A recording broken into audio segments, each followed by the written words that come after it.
I didn't grow up in a house with guns. I don't hunt. I personally abhor hunting. But I was given a gun by a friend when I was 21 to carry in my purse for self-defense, and I was taught how to use it. A couple of years ago, my parents and I went to a cafeteria in Texas on a bright sunny day. We weren't in a dark alley where we weren't supposed to be. And as you all know the story, this madman drove his truck through the window. And he began shooting. Well, immediately, my father and I got down on the floor and put the table up in front of us. And this guy kept shooting. And you're thinking, well, what could it be? Is it a robbery? That's the first thing that generally comes to mind. And he keeps shooting. It took me a good 45 seconds to realize that this man wasn't there to commit a robbery. He wasn't there for a hit. He was there to simply shoot as many people as he possibly could. When I finally realized what was occurring, I thought, I got him.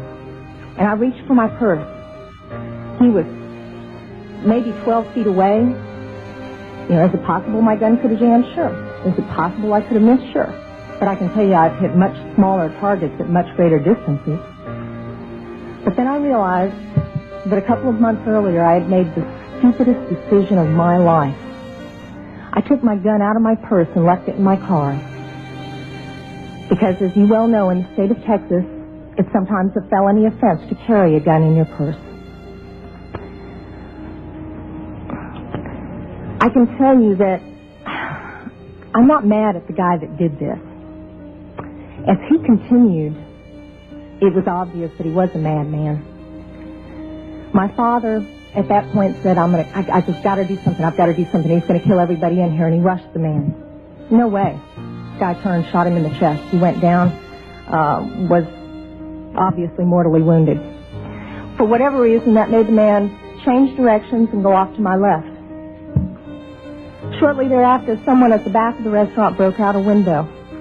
When I saw what looked like an opportunity to escape, I turned around and I grabbed my mother by the shirt and I said, come on, we've got to run, we've got to get out of here.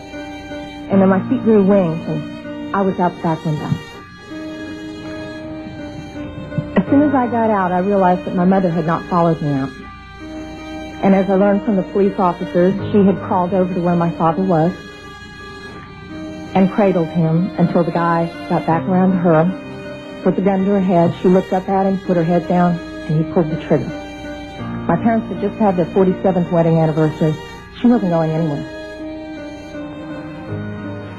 As I mentioned, I'm not really mad at the guy that did this. And I'm certainly not mad at the guns that did this.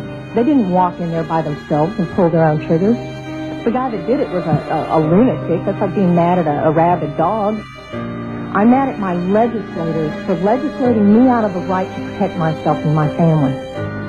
I would much rather be sitting in jail with a felony offense on my head and have my parents alive.